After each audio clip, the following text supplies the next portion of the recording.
My name is Melanie Brooks, 34, and I never thought I'd have to choose between my critically injured son and homelessness. As Tyler, 7, lay unconscious in the ICU after his accident, my sister Amanda stormed in with her ultimatum: rents tripling to $6,800 or get out by morning. 3 years I'd rented that duplex from her without issues.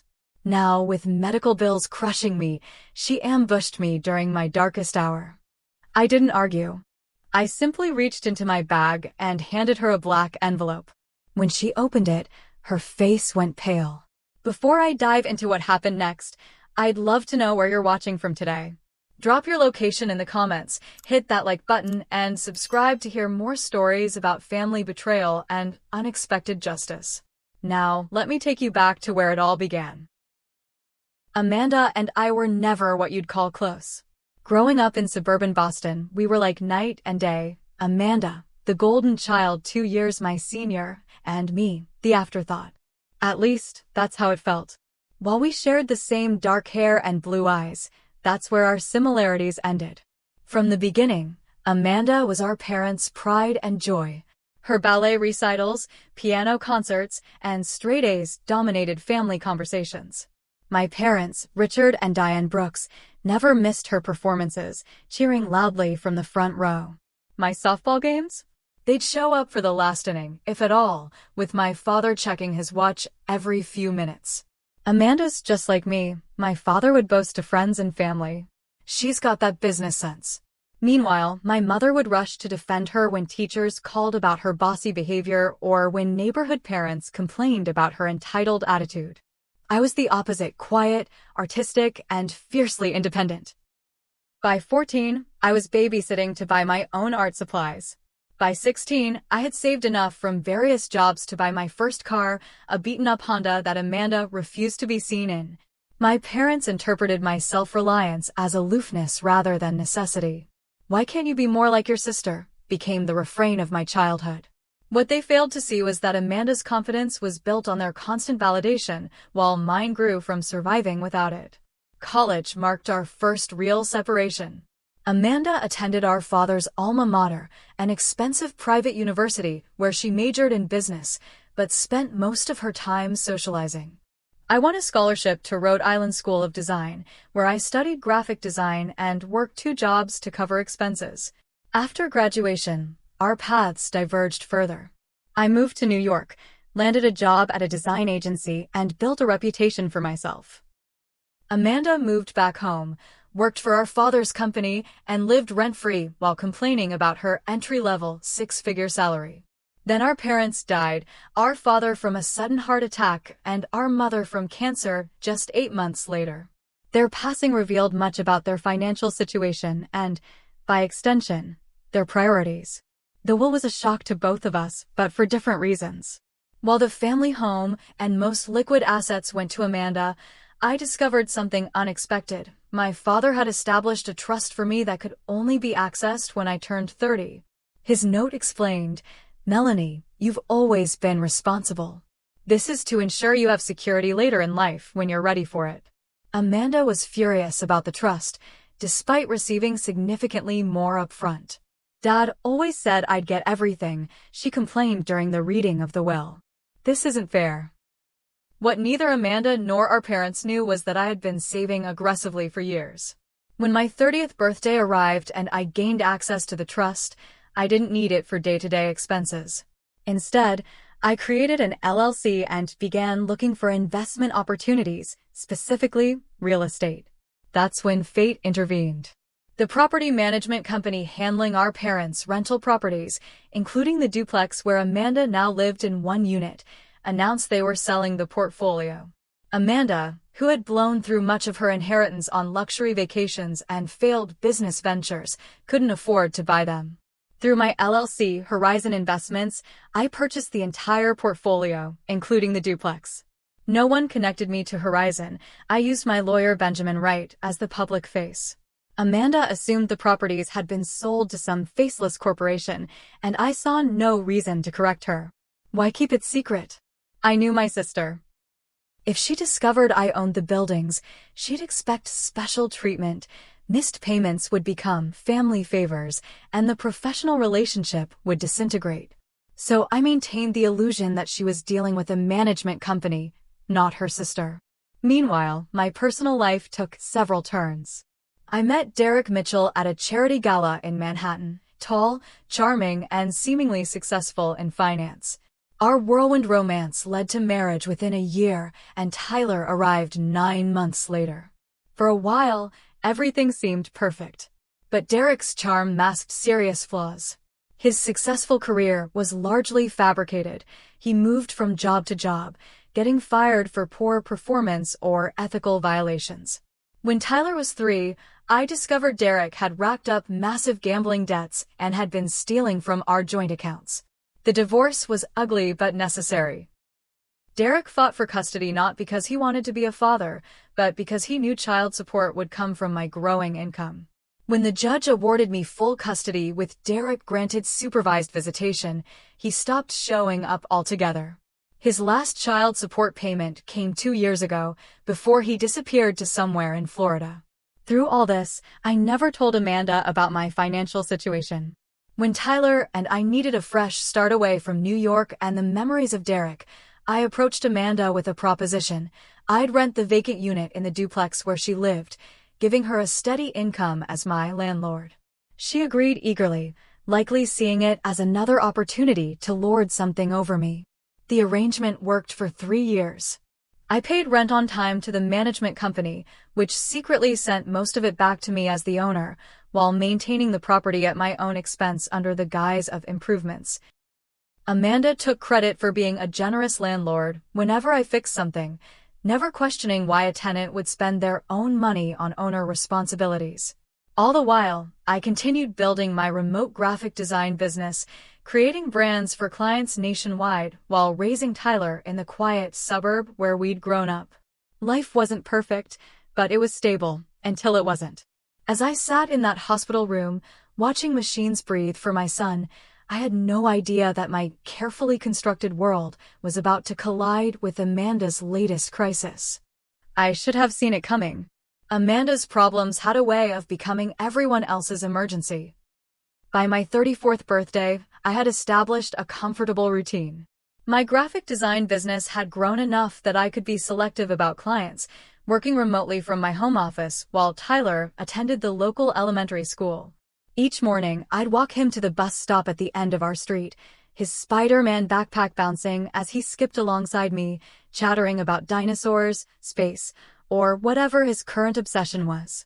Tyler had my artistic eye and curiosity, but none of my childhood shyness. At 7, he was all boundless energy and imagination, building elaborate Lego structures, creating his own comic books, and making friends wherever he went. His teachers praised his creativity and kindness, traits I'd worked hard to nurture in him. "Mom, do you think I could be an astronaut and an artist?" he'd ask regularly, his big blue eyes serious beneath his mop of brown hair. "You can be anything you put your mind to," I'd always answer, determined that my son would never question his worth or potential the way I had growing up. Co-parenting with Derek was non-existent. After the divorce, his calls became infrequent, then stopped altogether. His child support checks, always late, eventually ceased when he moved to Florida without providing a forwarding address. Tyler occasionally asked about his father, but the questions grew less frequent as time passed. My heart broke watching him scan the fathers at school events, but I poured all my love into being both parents for him. Our life in the duplex was peaceful. My side had 3 bedrooms, one for each of us, and my home office, with a small backyard where Tyler could play. I'd invested in renovating my unit when we moved in, updating the kitchen and bathrooms under the pretense of being an unusually invested tenant. Amanda, living in the attached unit, would occasionally drop by unannounced, usually to brag about a purchase or complain about her latest boyfriend troubles. My closest friend in town was Hannah Reed, a kindergarten teacher I'd reconnected with after moving back. She lived a few blocks away and often joined us for movie nights or helped with Tyler when I had deadlines.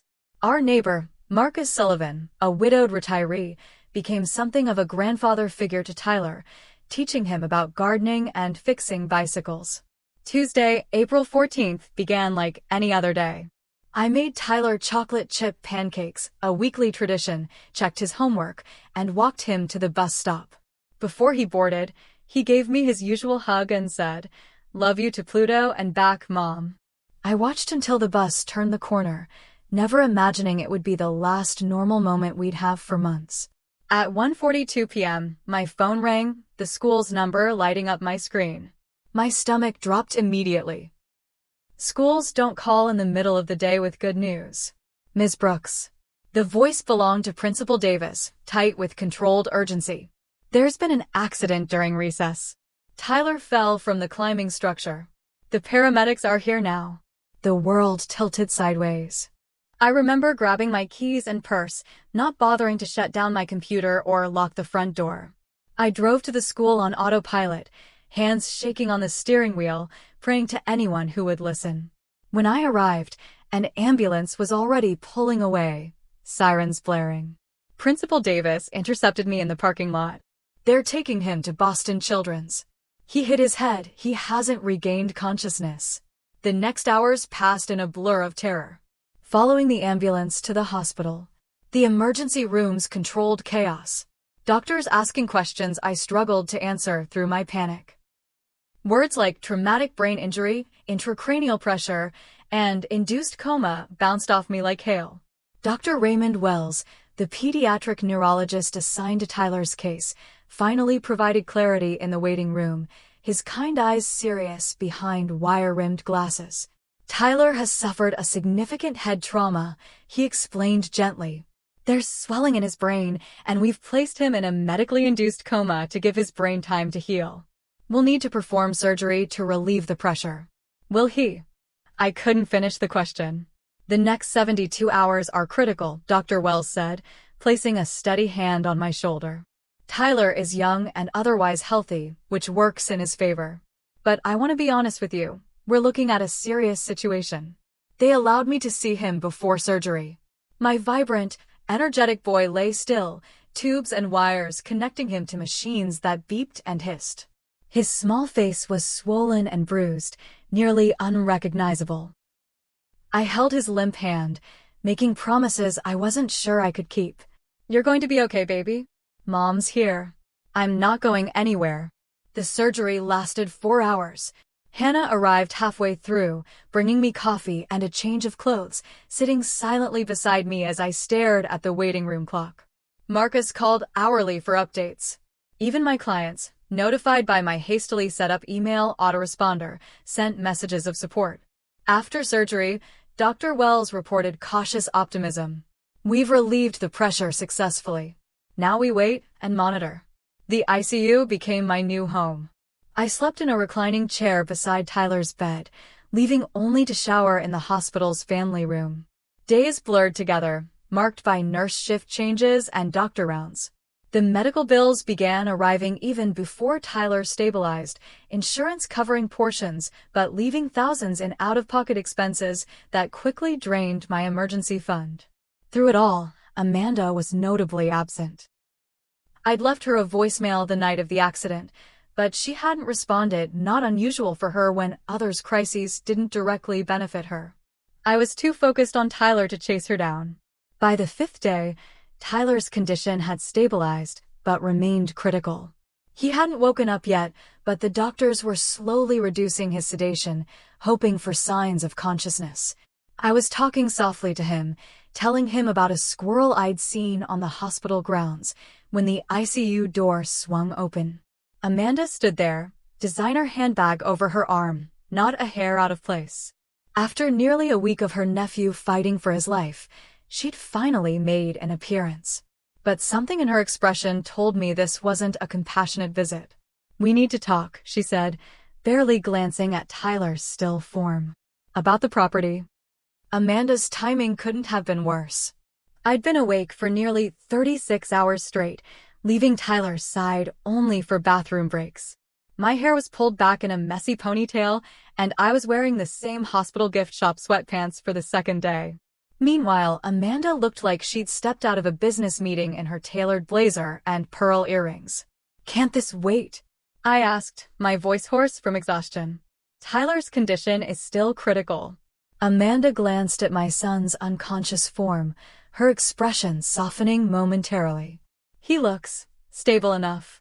She perched on the edge of the visitor chair, placing her designer bag carefully away from any hospital equipment. I'm sorry about Tyler, really. Kids are resilient, though. I'm sure he'll bounce back. Her casual dismissal of Tyler's life-threatening condition made my jaw clench, but I'd long ago learned that engaging with Amanda's insensitivity only encouraged it. What about the property?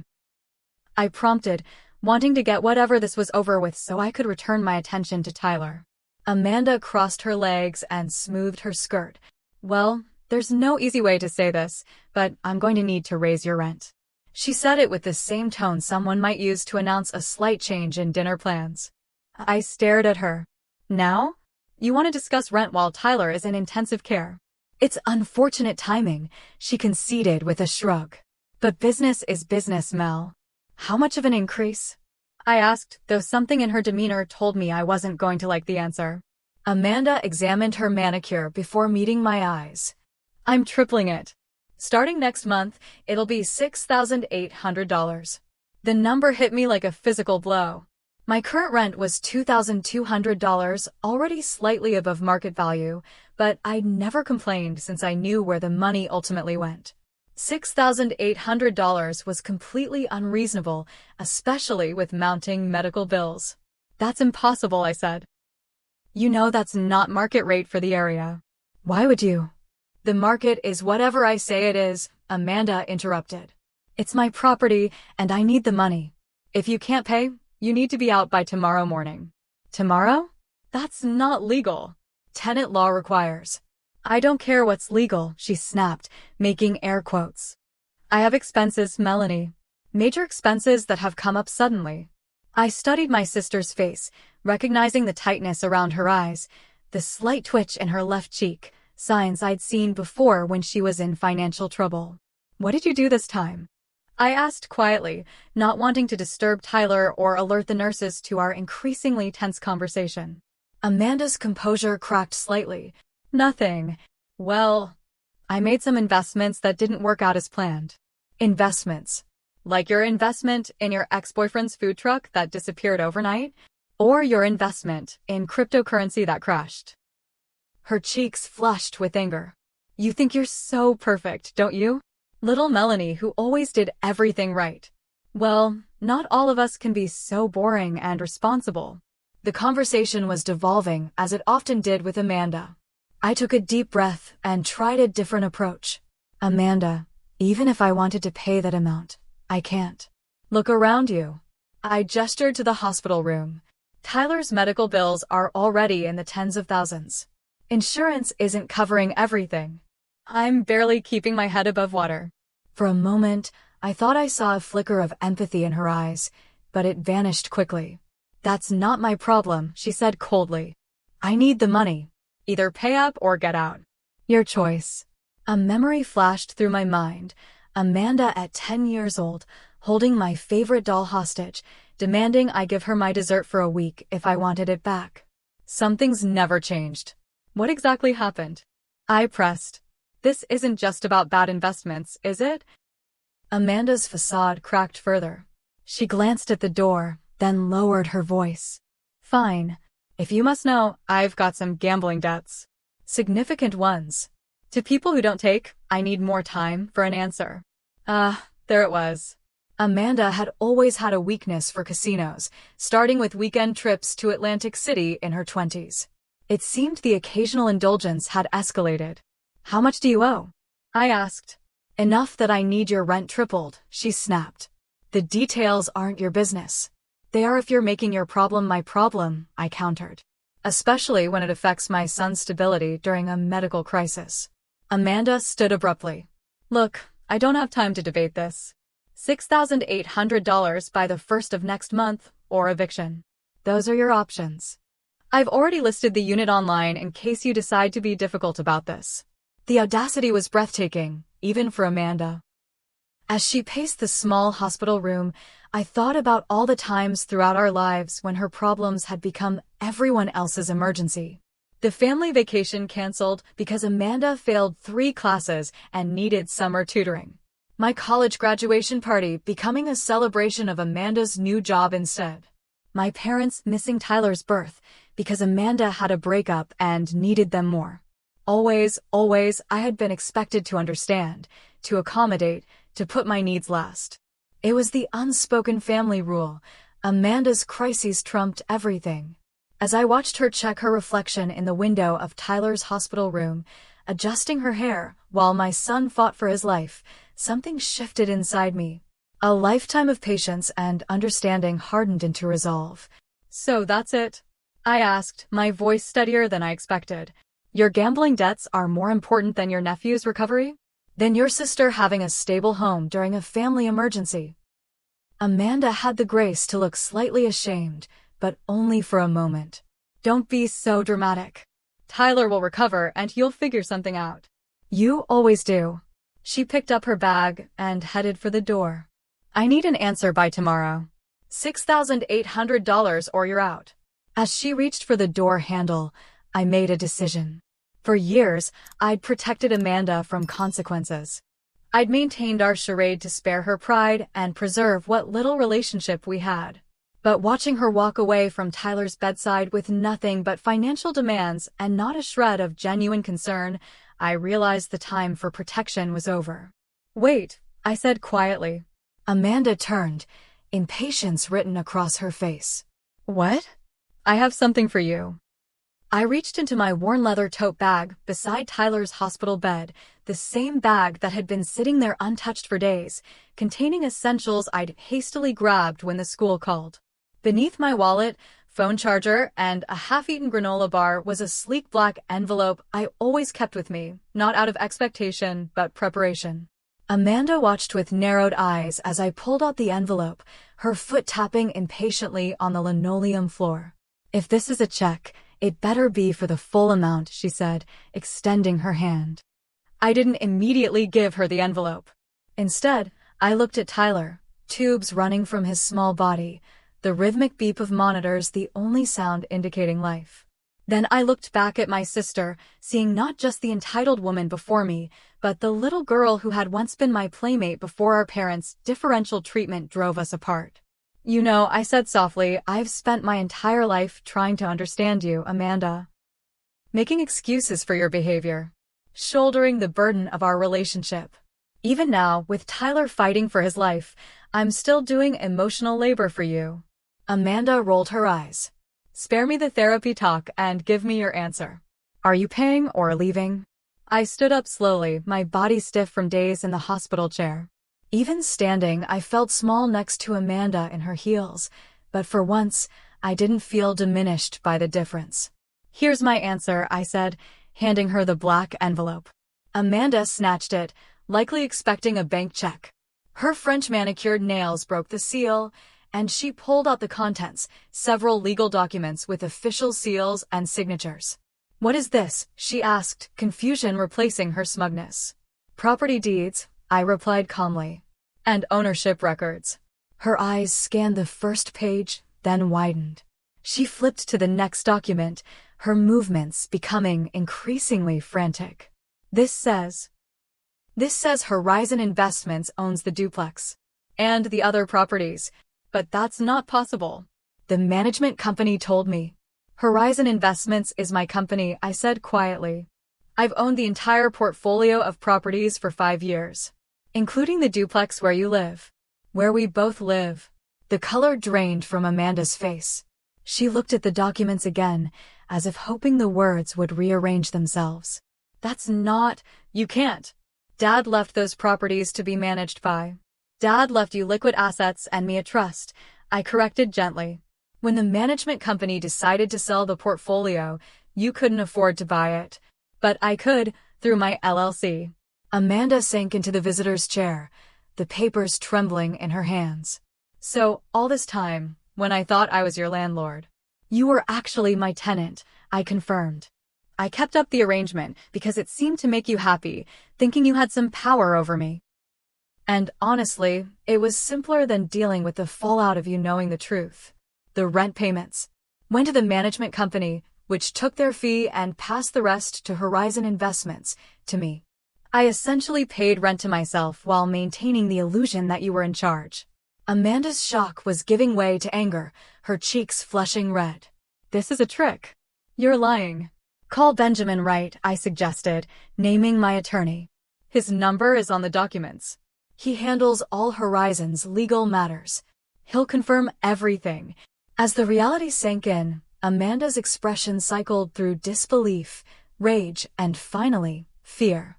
So what now? She asked, her voice smaller than I'd heard it in years. Are you going to evict me? Is this your revenge? I shook my head. No, Amanda. I'm not you. I don't use housing as a weapon against family members. Before Amanda could respond, the door opened and Natalie Simmons, Tyler's night nurse, entered. She glanced between us, immediately sensing the tension. Everything okay in here? She asked, her experienced eyes taking in Amanda's distress and my exhaustion. We're just finishing a family discussion, I assured her. Well, I need to check Tyler's vitals and change his Natalie said firmly.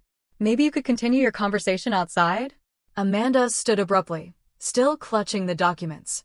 We're done here anyway. She moved toward the door, then stopped and turned back. This isn't over, Melanie.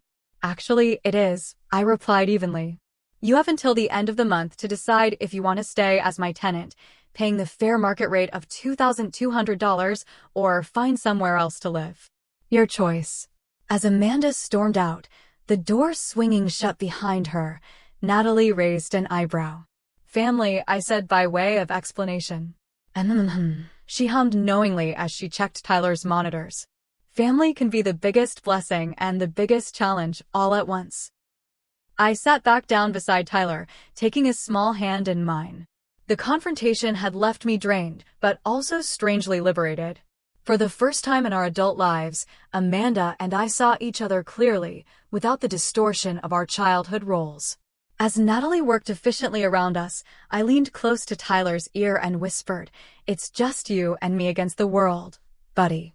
And we're stronger than anyone knows."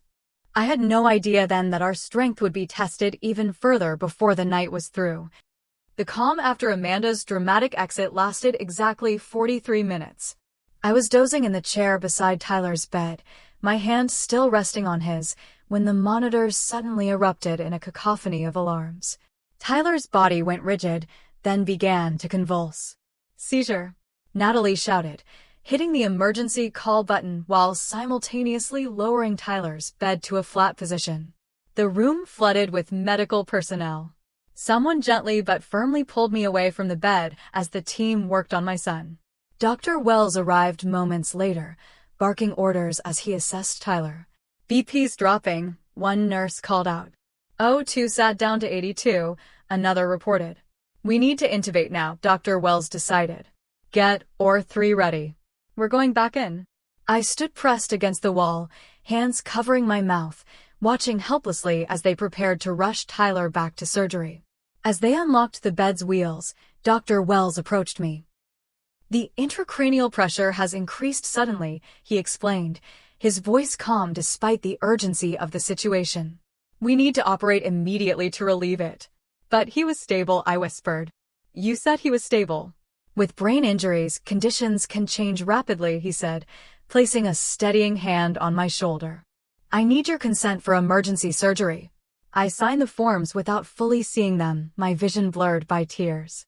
As they wheeled Tyler away, Dr. Wells paused. "We'll do everything we can," he promised before following the team down the hall. Left alone in the suddenly quiet room, I collapsed into the chair, my legs no longer able to support me. The beeping machines, the rumpled sheets, evidence of Tyler's presence, but no Tyler. The absence was deafening. I don't know how long I sat there, frozen in shock, before Hannah burst in, still wearing her classroom clothes, concern etched across her face. "I came as soon as I got your text," she said, though I had no memory of texting her. I must have done it on autopilot while signing the consent forms. When I didn't respond, Hannah knelt before me, taking my ice-cold hands in hers. "Melanie? What happened?" "They took him back to surgery," I managed, my voice distant to my own ears. "His brain.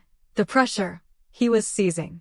Hannah wrapped her arms around me, and something broke.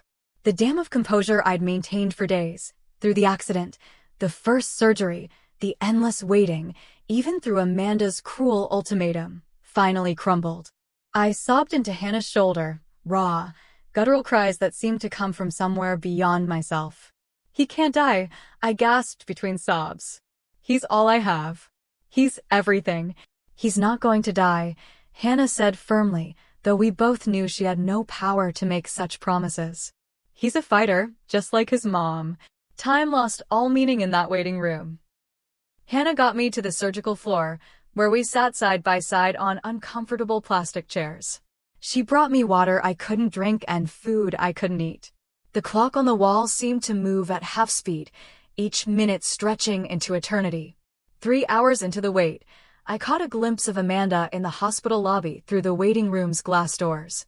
She was speaking with a man in a suit, her latest lawyer, I assumed. When she saw me watching, she quickly turned away, heading for the exit. Even now, with Tyler fighting for his life, her priorities were clear. A strange calm settled over me then. If Tyler survived, when Tyler survived, things would be different. No more accommodating toxic relationships. No more prioritizing peace over health.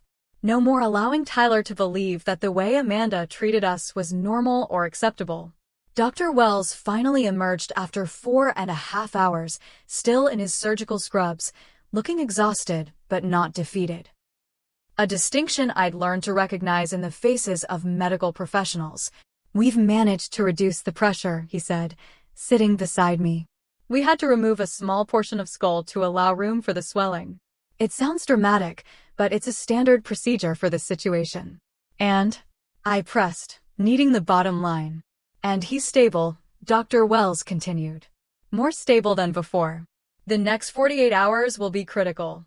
We'll keep him in a medically induced coma to give his brain maximum chance to heal. But he'll wake up? Eventually." I couldn't stop myself from asking the question that had haunted me since the first surgery. Dr. Wells didn't offer false comfort. Brain injuries are unpredictable. Some patients recover fully, others partially. Some have lasting effects. It's too soon to know where on that spectrum Tyler will fall. I nodded, appreciating his honesty even as it terrified me. "Can I see him?" I asked. "He's in recovery now. Once he's settled back in ICU, the nurse will come get you." When Dr. Wells left, Hannah insisted I eat something. She guided me to the cafeteria and placed a sandwich and apple juice in front of me. I managed a few mechanical bites, tasting nothing. "You need to keep your strength up," she reminded me gently. "Tyler is going to need you at full capacity when he wakes up. When, not if." The word choice wasn't lost on me. Back in the ICU waiting room, Hannah finally addressed what she'd obviously been wondering. "I saw Amanda leaving earlier. Did she actually come to support you?" I gave a hollow laugh. "Not exactly. I filled her in on Amanda's ultimatum and my revelation about the property ownership." Hannah's eyes widened. "You've owned the duplex this entire time? And she never knew." "I kept it quiet for simplicity's sake," I explained. But threatening to triple the rent while Tyler's fighting for his life, that crossed a line I can't uncross. "What will you do now?" Before I could answer, Natalie appeared. "You can see him now." Tyler had been moved to a different ICU room with even more machines surrounding him. His head was wrapped in fresh bandages, his face pale against the white sheets. Despite Dr. Wells' warning about the skull removal, the sight of my son's misshapen head beneath the bandages made my knees buckle. Natalie quickly guided me to the chair beside his bed. "The swelling makes it look worse than it is," she assured me. "Once the swelling reduces, you'll hardly notice." I reached for Tyler's hand, careful not to disturb the foreline. "Hey, Ty Guy," I whispered, using my special nickname for him. "Mom's here. I'm not going anywhere." Hannah stayed through the night, sleeping awkwardly in the recliner by the window while I maintained my vigil at Tyler's bedside. Every hour, nurses came to check his vitals and pupil response. Each time, I held my breath until they nodded in satisfaction. Dawn was breaking when Tyler's fingers twitched in mine, the smallest movement, so slight I thought I might have imagined it. But then it happened again, a definite pressure against my palm. "Tyler," I whispered, leaning closer. "Can you hear me, baby?" No response, but the hand movement was unmistakable. I pressed the call button and Natalie appeared within seconds. His hand moved, I told her, trying to contain my excitement. He squeezed my hand. Twice. Natalie checked his monitors, then shined a light in each of his eyes, watching carefully for pupillary response. "Good reflexes," she noted, a small smile forming. "Dr. Wells will want to know this. It's a positive sign." "What does it mean?" I asked, hope fighting to break through my exhaustion. "It means his brain is still in there, fighting," she said. "And that's exactly what we want to see." As the morning shift arrived and the hospital began stirring to life, I felt something I hadn't experienced since the accident. A tiny spark of optimism, fragile but persistent, like the first green shoot after a devastating forest fire. Tyler had a long road ahead, but he was still with me. Still fighting. And for now, that was enough. The 48 critical hours drive Wells mentioned passed in a haze of monitoring, medication adjustments, and cautious optimism. Tyler's brain pressure remained stable, his vital signs strengthened, and by the third day after his second surgery, the medical team began slowly reducing his sedation. "We'll bring him out of the coma gradually," Dr. Wells explained during morning rounds. "It's not like in movies where patients just wake up suddenly. It's a process that can take days." I'd taken up permanent residence in Tyler's room, leaving only when absolutely necessary. Hannah brought fresh clothes and took my laundry home to wash. Marcus stopped by with homemade soup in thermoses and updates about the neighborhood. My clients had been understanding, with many insisting I take paid leave rather than trying to work remotely from the hospital. What I hadn't seen was Amanda. After our confrontation, she'd gone completely silent. No calls, no texts, not even messages relayed through mutual acquaintances. Part of me was relieved, another part worried what she might be planning. On day 5 post-second surgery, as I was helping the nurse turn Tyler to prevent bed sores, my phone buzzed with repeated text notifications. When I finally checked, I found 17 messages from Amanda, ranging from angry accusations to tearful apologies to practical questions about the property situation. The final text read, "We need to talk. In person. Today." I showed the messages to Hannah, who had arrived with lunch. "You don't owe her a response right now," Hannah pointed out. "Your focus is Tyler." "I know," I sighed. "But leaving things unresolved with Amanda will just create more drama later. And honestly, I'd rather deal with it now, while Tyler's still sedated, than when he's more aware." I texted Amanda back, telling her she could come to the hospital at 3 p.m. when Tyler would be undergoing tests, giving us 30 minutes to talk privately. While waiting for Amanda, I called Benjamin Wright, my attorney, to get legal clarity on the situation. "You're well within your rights to evict her, given the circumstances," Benjamin advised after I explained what had happened. "But there's a formal process we'd need to follow." "I don't necessarily want to evict her," I admitted. "I just want her to understand the reality of our situation and behave accordingly. In that case, I'd recommend drafting a formal lease agreement, something we should have done years ago. It would clearly outline expectations, rent amount, and consequences for violations." "Could you prepare something like that?" "Just so I have it as an option when I speak with her." "Of course. I'll email it over within the hour." By the time Amanda arrived, I felt prepared, if not entirely emotionally ready. We met in the hospital's small family consultation room, a space designed for difficult conversations, with its muted colors and box of tissues prominently placed on the central table. Amanda looked different, subdued, with minimal makeup and casual clothes instead of her usual polished appearance. She sat across from me, fidgeting with the strap of her purse. "How's Tyler?" she asked, surprising me by leading with concern for him. "Stable," I replied cautiously. "They're bringing him out of sedation gradually. The doctors are cautiously optimistic." She nodded, genuinely seeming relieved. "Good. That's really good." An awkward silence fell between us. For once, I didn't rush to fill it, waiting instead for Amanda to state her purpose. "I verified everything," she finally said. About the properties? I spoke with Benjamin Wright. You really do own them all. Yes. Why didn't you tell me? There was hurt in her voice now, alongside the indignation. All these years, letting me believe I was in charge, when really you were, what? Laughing at me behind my back? I wasn't laughing, Amanda. I was avoiding exactly this kind of drama. If you'd known I owned the building, would you have respected the landlord-tenant boundaries? Or would you have expected special treatment, late payment forgiveness, free upgrades? Her silence was answer enough. And clearly, I continued, I was right to be concerned, given that your first instinct when facing financial trouble was to extort your sister while her child was in intensive care. Amanda flinched at my characterization but didn't deny it. I was desperate, she said quietly. The people I owe money to, they're not patient. Loan sharks. I asked, my stomach tightening. Amanda, that's not loan sharks, she interrupted. Just private lenders who don't ask too many questions. The interest adds up quickly. I pinched the bridge of my nose, fighting a stress headache. How much do you owe? About 40,000, she admitted, staring at her hands. The amount was substantial, but not catastrophic, certainly not worth destroying our relationship or threatening her nephew's stability. Why didn't you just ask for help? I asked. Directly, honestly?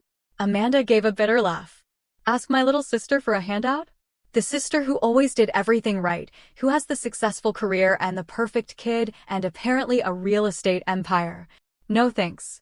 The old Amanda was resurfacing, defensive, prideful, unable to admit vulnerability without wrapping it in barbs. Pride is expensive, I observed. It nearly cost you your housing and what's left of our relationship. She looked away, blinking rapidly.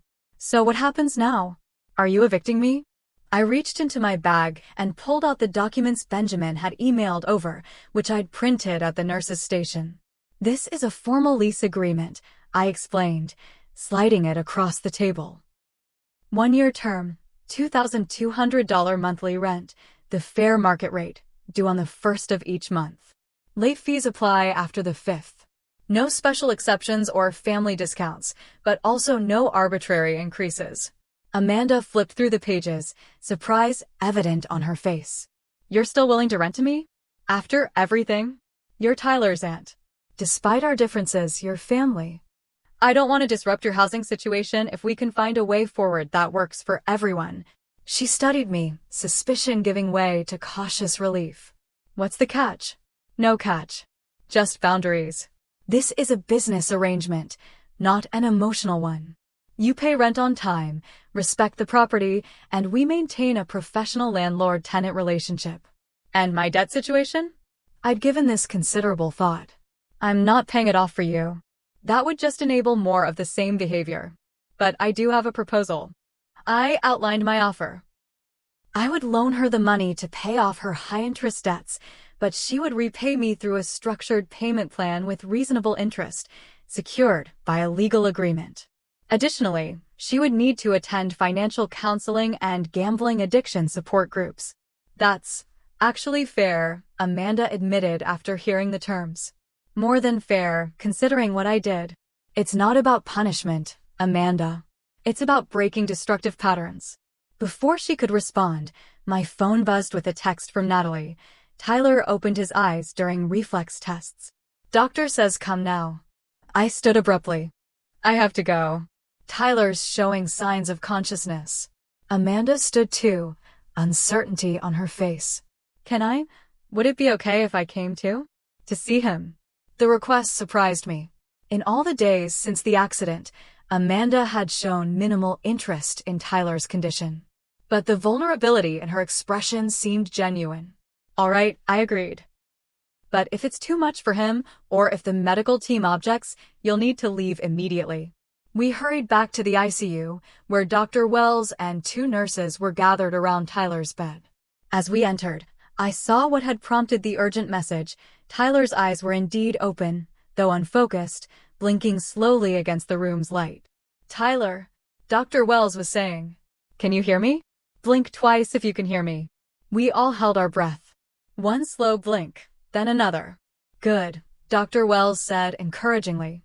Your mom is here. Can you look toward her? I moved to the side of the bed opposite the doctor, Amanda hanging back by the door. Tyler's eyes drifted in my direction, struggling to focus. Hi, baby, I said, my voice breaking. It's Mom.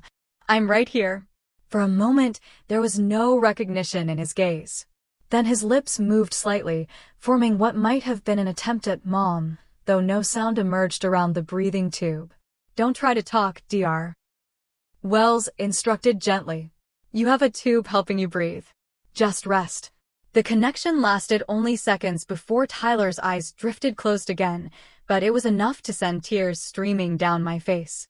This is excellent progress, Dr. Wells assured me. The fact that he's responsive, recognizes you, and attempted communication are all positive signs. I nodded, too overcome for words. When I finally looked up, I saw Amanda watching from the doorway, her own eyes wet with tears. Over the next week, Tyler's improvement continued steadily. The breathing tube was removed, replaced with a nasal cannula. He began speaking in short sentences, recognizing familiar faces, and even watching brief cartoons on the tablet Hannah brought from home. The portion of skull they'd removed would need to be replaced in a future surgery, but for now, a special helmet protected the vulnerable area when he was awake. Through it all, Amanda became a more regular presence. She didn't stay long during visits, clearly uncomfortable in hospital settings, but she came every other day, bringing small gifts, a new stuffed dinosaur, comic books, a space-themed nightlight that projected stars on the ceiling. Aunt Amanda brought you something cool today, I told Tyler during one such visit, 2 weeks after his second surgery. He was sitting up in bed, still weak but increasingly alert. Is it another dinosaur? He asked, his speech slightly slower than before but improving daily. Amanda laughed, pulling a small package from her bag. Not this time, buddy. It's a model rocket kit we can build together when you're feeling better. Tyler's face lit up. Awesome. I love rockets. I remember, Amanda said softly, and I realized she actually did remember. She'd heard him talking about space during one of her rare visits to our home months ago. It was a small thing, but the fact that she'd paid attention enough to recall his interest touched me unexpectedly. Later, as I walked Amanda to the elevator, she paused before pressing the call button. I signed the lease, she said, pulling the folded document from her purse.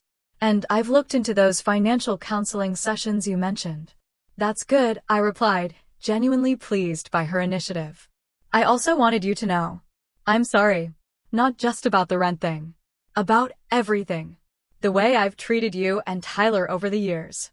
She stared at the floor, uncharacteristically vulnerable. I've always been jealous of you, you know. Jealous? Of me. I couldn't hide my surprise. But you were always the favorite, the one who got everything. I got things, she corrected. You got strength. Independence. Real connections with people who actually care about you, not just what you can do for them. She gestured back toward Tyler's room. A sun who lights up when you walk into the room. Do you know how valuable that is? Before I could respond, the elevator arrived. Amanda stepped inside, then held the door open for a moment longer. I'm trying to be better, she said simply. It's harder than I thought it would be. As the doors closed between us, I realized that for the first time in our adult lives, my sister and I might be moving toward an authentic relationship, not the perfect sisterhood of childhood dreams, but something real, with boundaries and respect on both sides. The road ahead would be challenging, for Tyler's recovery and for our family's healing. But for the first time, I felt hopeful that we all might emerge stronger from this crisis than we'd been before. 3 months after Tyler's accident, we finally came home. The homecoming was nothing like I had imagined during those early, terrifying days in the ICU. I had pictured carrying my weak, barely conscious son into the house, setting up a hospital bed in the living room, and essentially creating a home nursing unit. Instead, Tyler walked through our front door on his own 2 feet, his space-themed helmet protecting the still healing area of his skull, a wide smile lighting up his face as he saw the "Welcome Home Tyler" banner Hannah and Marcus had hung across the living room. My Legos, he exclaimed, spotting his beloved collection exactly as he'd left it the morning of the accident. "Mom, can I build something?" After you rest a bit, I compromised, knowing his energy levels still fluctuated dramatically. And remember what Dr. Wells said about taking breaks. Tyler's recovery had been remarkable but not without challenges. The neurological team had been honest with me about what to expect. While he'd regained most motor functions and his personality remained intact, he struggled with short-term memory, became frustrated easily, and tired quickly. There would be months of outpatient therapy ahead, and the protective helmet would stay until his skull replacement surgery in another 3 months. But he was alive. He was home. And he was still my Tyler, perhaps a bit different, but his curiosity, kindness, and imagination remained undimmed by the trauma his young brain had endured. As Tyler settled onto the couch with a dinosaur documentary, his current obsession having expanded to include paleontology, I unpacked the hospital bags we'd lived out of for 92 days. Hannah had cleaned the house thoroughly before our arrival, even putting fresh flowers on the kitchen table. A knock at the door revealed Marcus, holding a homemade lasagna. "Figured cooking was the last thing you needed to worry about tonight," he said, the corners of his eyes crinkling with his gentle smile. "You're a lifesaver," I told him, accepting the dish gratefully. "Want to come in? Tyler would love to see you."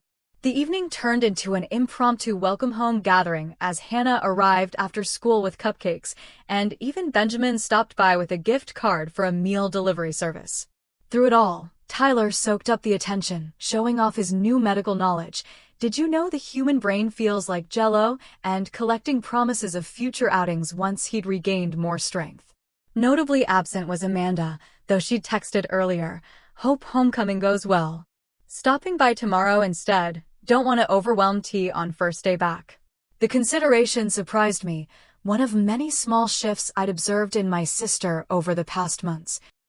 She'd been keeping to our new landlord-tenant agreement scrupulously, paying rent on time, and even helping with some duplex maintenance without being asked. Our conversations remained somewhat stilted, decades of dysfunction not erased by a single crisis, but the effort on both sides was genuine.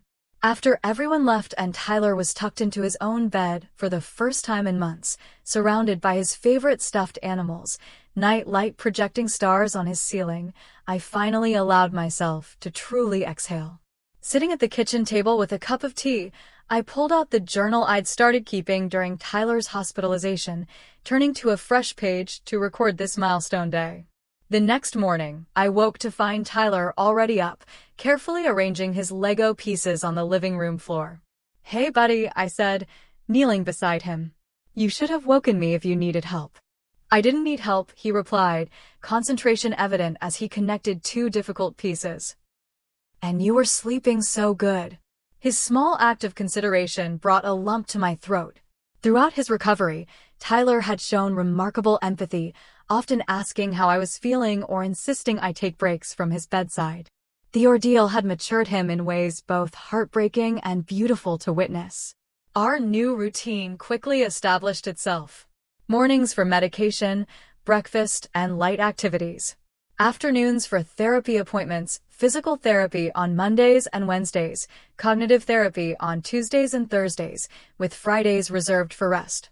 I had arranged to continue working remotely indefinitely, my clients understanding and supportive of our situation. Amanda arrived as promised the day after our homecoming, bearing a gift bag containing a model solar system that could hang from Tyler's ceiling. "This is awesome!" Tyler exclaimed, examining the detailed planets. "Mom, can we hang it today? Please?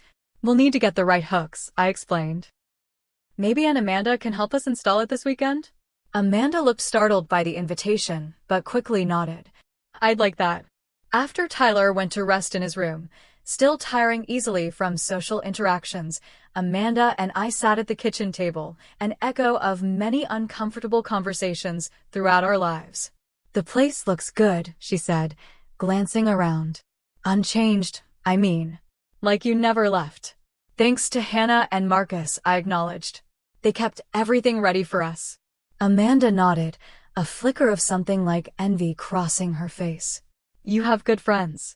I do, I agreed, deciding to extend an olive branch. And family too. You've been different since everything happened. In a good way. Amanda traced a pattern on the table with her fingertip, avoiding eye contact. The financial counseling has helped. And the other group, the gambling one. I didn't want to go at first, but it's been illuminating. I'm glad. I sold my designer bags, she continued, still not looking up. And some jewelry. Paid off about half of what I owe you already. This genuinely surprised me. Amanda's designer collection had been her pride and joy, often purchased at the expense of more practical needs. Wow, Amanda. That's a big step. She shrugged, finally meeting my gaze. They're just things. When I saw Tyler in that hospital bed, it changed something. Made me realize how stupid it all was, caring so much about stuff and status. Before I could respond, Tyler called from his room, needing help with his medication. By the time I returned, Amanda had composed herself. The moment of vulnerability passed, but not forgotten. The weekend brought another milestone, our first family dinner since Tyler's return home. Amanda arrived punctually, helping me prepare a simple meal while Tyler supervised from his perch at the kitchen counter, offering expert advice on pasta sauce seasoning. As we sat down to eat, I was struck by how ordinary yet extraordinary the moment felt. My son, alive and improving daily. My sister, making genuine efforts at change. Myself, stronger and more certain of my boundaries than I'd ever been. I'm going back to school when I'm better, Tyler announced between bites of garlic bread. And I'm going to be a doctor. Or maybe an astronaut doctor. For space emergencies. Amanda smiled. That sounds perfect for you, buddy. You've certainly had enough medical experience to get a head start. Dr. Wells says my brain is super interesting, Tyler informed her proudly. He's going to write a paper about it for Doctor School. Medical Journal, I corrected gently. And yes, your recovery has been very impressive. The doctors have learned a lot from you.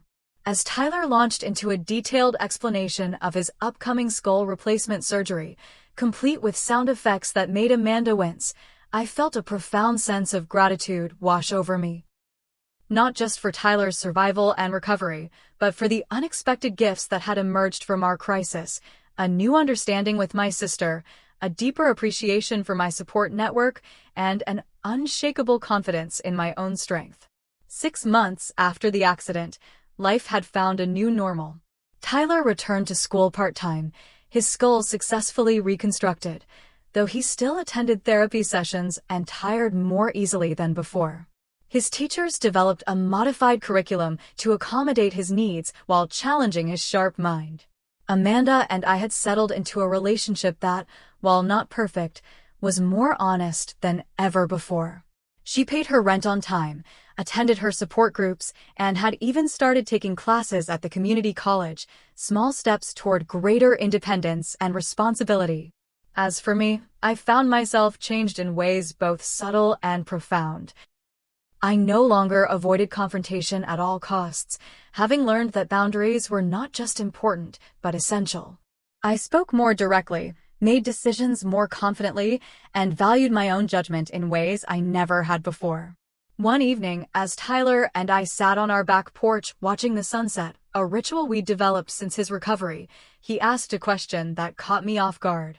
Mom, are you glad about what happened? Not the accident part, but the other stuff. What do you mean, buddy? He furrowed his brow, searching for the right words, something he still sometimes struggled with. Like with Aunt Amanda. And you being braver now. His perception startled me. How do you know I'm braver? Tyler shrugged. You talk different. Stand taller.